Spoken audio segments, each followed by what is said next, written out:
Hi, welcome to Kevin Stewart Builds 250.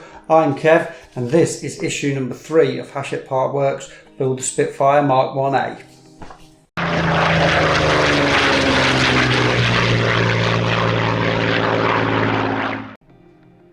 Okay, I'm still currently picking this up at the newsagents. I haven't subscribed yet. Probably going to be doing that up until about issue 4, 5, maybe 6. And then I'll probably decide if I'm going to subscribe to my daughter. Am I going to subscribe to this? Because this is the build that I'm doing with my daughter. So I've got to see if she's got the patience to go with it. But we'll wait and see because we're going to get straight into issue number 3. Okay, so the parts for issue 3 laid out. Looks like we've got engine parts and part of the lower fuselage by the engine, underneath the engine. Yeah, you've got these beautiful kind of, I think, well printed Rolls Royce nameplates. They're going to go on the side of the engine. It's very smart. 2 of them. Some of the parts are metal.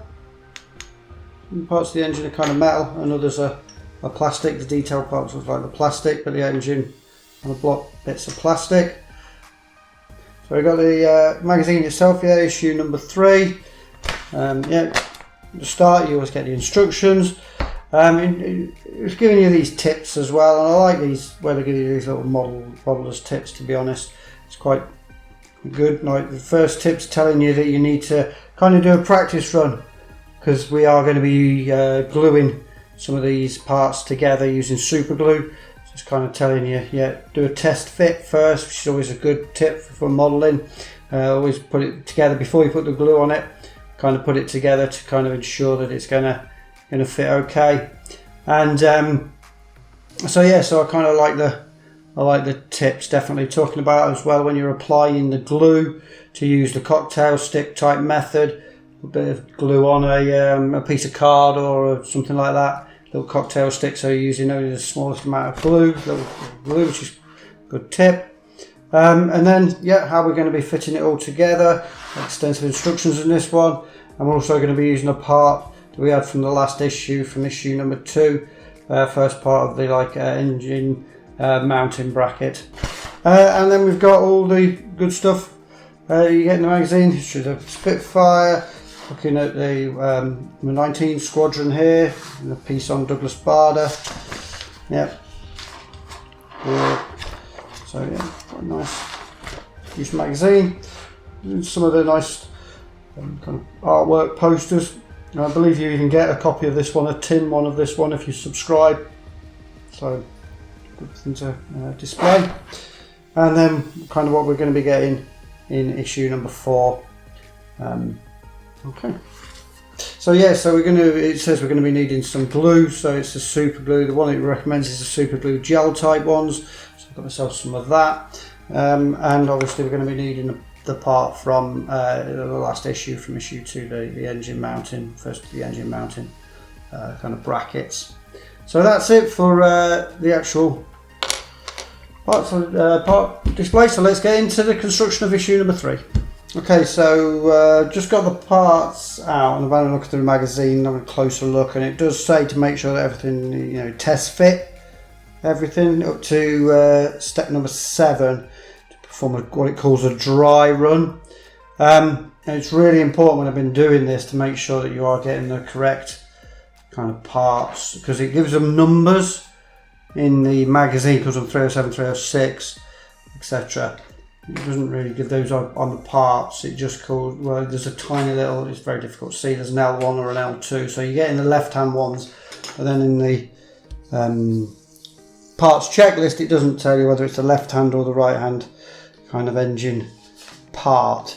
So you really have got to be careful which ones you're using, and you're getting the correct orientation. So identifying the parts is really important, making sure that you are using the correct one. So I just matched the way I kind of did it, kind of matched them up to the pictures in the magazine, and then kind of identified it that way. Like that one's for there, that one's obviously that one. So I kind of matched them up, as I say, straight away to the magazine, And then on these ones, it's even more important. So you just kind of match it up, and then you'll know which kind of numbered part you're going to have, and then remember the numbers. As I say, it does say L1, L2 or R1, R2 on the actual parts themselves, but it doesn't tell you whether it's left or right in the parts checklist. It gives them numbers, and it doesn't tell you whether it's left or right part in either the instructions either. Nice detailed parts those, see, nice, very nice detailed parts. But so that's the kind of thing that I kind of, and then I'm going to put them in the same kind of orientation I've got in the magazine, so that I know which part's which. So yeah, I think doing the dry run was a good idea. Made sure that I knew which part was which before I start applying glue. And now we're into the construction phase. Okay, so we're getting the two sides of the engine blocks. We're getting 306, 307. We're getting them together. We've already test fitted these, so we made sure they fit, and now we're going to kind of super glue them together. Now we're using the cocktail stick method here, so you got a little bit of super glue on the end of the cocktail stick, kind of fit that to the holes or the pins. Not too much, only a little bit of super glue is required. You don't need a great deal super glue. Okay, so yeah, as soon as that's fitted, and then we're going to try and put these together. You're going to put them together as quickly as you can, because otherwise the super glue is going to go off, you know, too quick. Now we tried that, or my daughter tried that, and she really did, you know, put them together as quickly as possible and then squeeze them together. But it's still left a bit of a gap at the kind of end, one of the ends of the cylinder block. Now whether that was because the super glue, as I say, had a chance to go off too quick, I don't know. But what we had to do was I just put a bit of super glue in between the gap and kind of pushed it together, and that kind of glued the end of the cylinder block as well, because there was a bit of a gap there. Okay, so yeah, after gluing that together, then we had to fit the Rolls Royce sign to the cylinder head. So you had 305 there, which was the cylinder head, and you just push fit that Rolls Royce sign in there. Yeah, no glue required on that, you just push it in, and it looks really cool. As I say, you can see that, yeah, it looks pretty smart there. Nice bit of detailing on the top of the cylinder head. And then you've got to fit that cylinder head onto the top of the cylinders that we've just glued together. It's just a case really of, we've already test fitted it, as I say, so it's actually, we know it's going to fit. Just a bit of super glue. Now we tried super glue on the plastic part, as you see there, just running a bead of super glue with a cocktail stick down there, and then pushing it together. That didn't hold it as well as we thought it was going to hold it. As you'll see, it kind of comes off quite easily in a minute. Yeah, didn't really try to push it together, and then it just kind of came. So we put super glue on the metal cylinder head in the end, run a bead around the cylinder head, and that held it a lot better. See, so that's now held together quite well. And then it's just repeating what we've really done, but for the other side. So you've got parts 304, 303. You fit in there together. We have the same problem there with the super glue going off pretty quick. So just had to glue the gap again. Once again, putting the Rolls Royce sign on the top of the cylinder head, 302 in this case. And then running the bead of super glue on the cylinder head along the metal part and gluing that onto the plastic part. And then you've got two sides of the engine. You obviously got, and you have to fit those together. So there's the two sides of the engine. Both looking pretty cool. So pretty good detail on them, to be honest. And then you've got the engine block itself, block bases.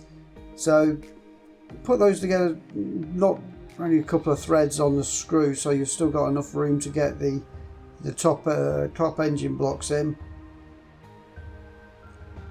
Because it was a bit fiddly, to be honest. Yeah, you had to kind of free hands there, because you had to put the engine blocks together in the V formation and then kind of fit them into those block bases, and then hold those together while screwing the screw in to keep it all secure. But it was a bit, as I say, a bit fiddly, that bit. hold it together with the hands as soon as you got it in there. There is a gap at the top for them to go into. As soon as you got that in, screw the screw down, and then obviously that tightens everything up and holds it nice and tight and together. It looks pretty smart. Okay, so screwing that together. Once you've put it in place, tighten it all down. That will hold the cylinder together. The cylinder head, cylinder blocks together. Yeah. Pretty smart.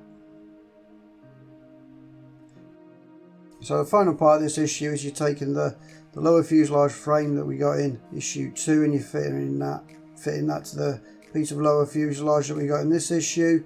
There's 2 little pegs on the frame, the lower fuselage frame, which means that they go into holes in the lower fuselage part that we got in this issue. And then you just do it with PM screw, and then it looks like that. Smart. Okay, that's the first part of the fuselage done, and that's issue 3 done.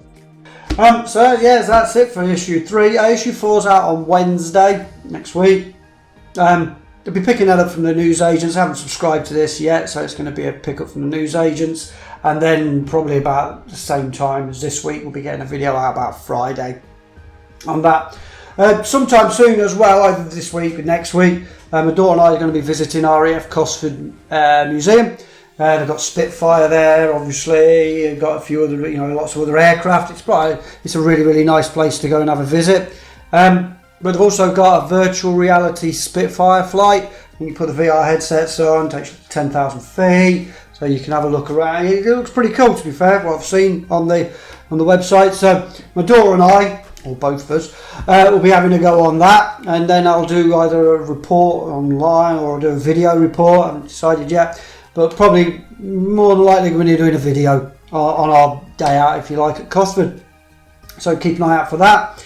And on that theme, if you want to see the progression of this model through from now to completion, then please consider subscribing. There are some other builds on my channel. I've got the Ecto 1 Ferrari F40 ongoing at the moment. Both cool builds as well, so subscribe maybe to see them as well.